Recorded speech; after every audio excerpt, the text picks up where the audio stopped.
BEd first year प्रशिक्षणार्थियों, आपके internal 2 डायरियाँ लगती हैं। EPC first reading and reflecting on text और दूसरी EPC 2 art and drama in education. आज मैं आपके सामने reading and reflecting on text यानी ईपीसी 1 की डायरी आपके सामने रख रहा हूँ। पहला पेज पे आपको इंडेक्स बनाना है। जिस प्रकार यहाँ पे इंडेक्स तैयार किया गया है, 5 एक्टिविटीज़ आपको 5 इकाइयों के अंतर्गत यहाँ पे तैयार करनी है। पहली एक्टिविटीज़ यहाँ से शुरू होती है। भारतीय दार्शनिक टॉपिक दिया हुआ है और भारतीय दार्शनिक के अंतर्गत भगत सिंह के जीवन परिचय के बारे में, उनका योगदान यानी भगत सिंह जी का दर्शन के बारे में यहाँ पे पूरा स्पष्ट किया गया है। तो आपको भी कोई भी एक भारतीय दार्शनिक पे उनके दर्शन के बारे में, उनके योगदान के बारे में, उनके जीवन परिचय के बारे में यहाँ संपूर्ण आपको परिचय देना है, संपूर्ण उल्लेख करना है। कोई भी आप दार्शनिक का चुनाव कर सकते हैं, लेकिन ये विशेष रूप से आपको ध्यान रखना है कि वो भारतीय होना चाहिए। उसके बाद पाश्चात्य दार्शनिक आपको दिया हुआ है, तो यहाँ पे पाश्चात्य दार्शनिक का चुनाव किया गया है। जैसे प्लेटो की हम चर्चा करते हैं तो प्लेटो का संपूर्ण यहाँ पे परिचय आ जाएगा। जैसे यहाँ पे उल्लेख किया गया है प्लेटो का दर्शन, प्लेटो का जीवन परिचय, प्लेटो की जो योगदान, रचनाओं की हम बात करते हैं यानी प्लेटो का शिक्षा में क्या योगदान था, तमाम बातें यहाँ आपको स्पष्ट करनी है। शिक्षा के स्तर की बात आती है तो वो भी यहाँ पे उल्लेख किया गया है। तो इस प्रकार आपको भी कोई भी एक पाश्चात्य दार्शनिक का चुनाव करके, उसके बाद अचीवमेंट सेकंड आता है। यहाँ पे शिक्षाप्रद कहानी और प्रेरक प्रसंग यहाँ पे दिए गए हैं आपको।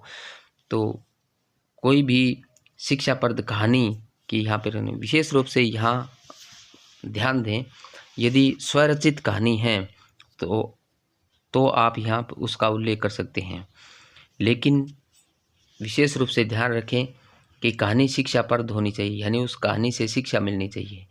उसके बाद प्रेरक प्रसंग की बात आती है तो प्रेरक प्रसंगों का भी उल्लेख यहाँ पे कर सकते हैं आप।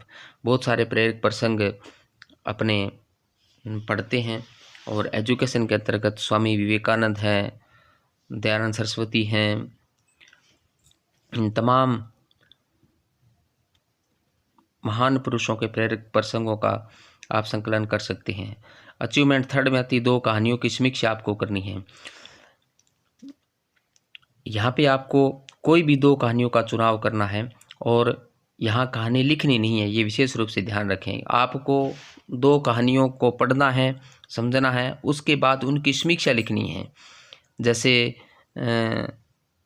एक पुस्तक की समीक्षा लिखी जाती है, उसी प्रकार आपको यहाँ यानी कहानियों को पढ़ना और कहानियों की समीक्षा आपको लिखनी है। तो यहाँ 2 कहानियों की समीक्षा दी गई है।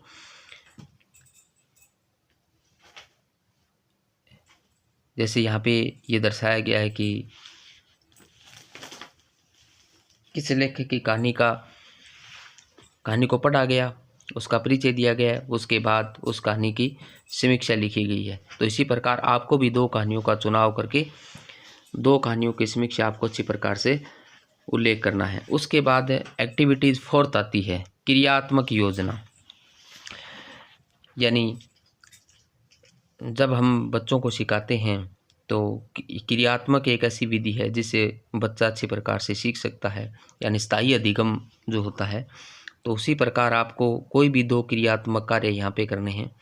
क्रियात्मक कार्यों का आयोजन करना है, क्रियात्मक कार्य से संबंधित संपूर्ण विवरण लिखना है। क्या क्रियात्मक कार्य, एक अच्छा क्रियात्मक कार्य का चुनाव कौन सा हो सकता है, ऐसे एक अच्छे क्रियात्मक कार्य का चुनाव करते हुए आपको उससे संबंधित संपूर्ण डिटेल आपको यहाँ पे लिखनी है। तो इस प्रकार ये आपकी एक्टिविटीज़ खत्म हो जाएगी। उसके बाद 5वीं एक्टिविटीज़ आती है प्रभावशाली वाचन। सीखने में वाचन का बहुत बड़ा योगदान होता है। तो एक प्रभावशाली वाचन का निर्माण किस प्रकार किया जा सकता है, या प्रभावशाली वाचन का आयोजन आप किस प्रकार करेंगे? आप अपने स्तर पर प्रभावशाली वाचन का आयोजन किस प्रकार कर सकते हैं? तो उससे संबंधित आपको संपूर्ण टॉपिक प्रभावशाली वाचन पे आपको यहाँ पे लिखना है।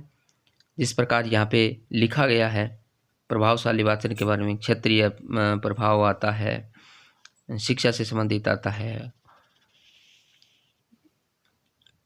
अशुद्धियों को दूर करना है, तमाम बातें यानी प्रभावशाली वाचन से संबंधित आपको यहाँ पे स्पष्ट करनी है।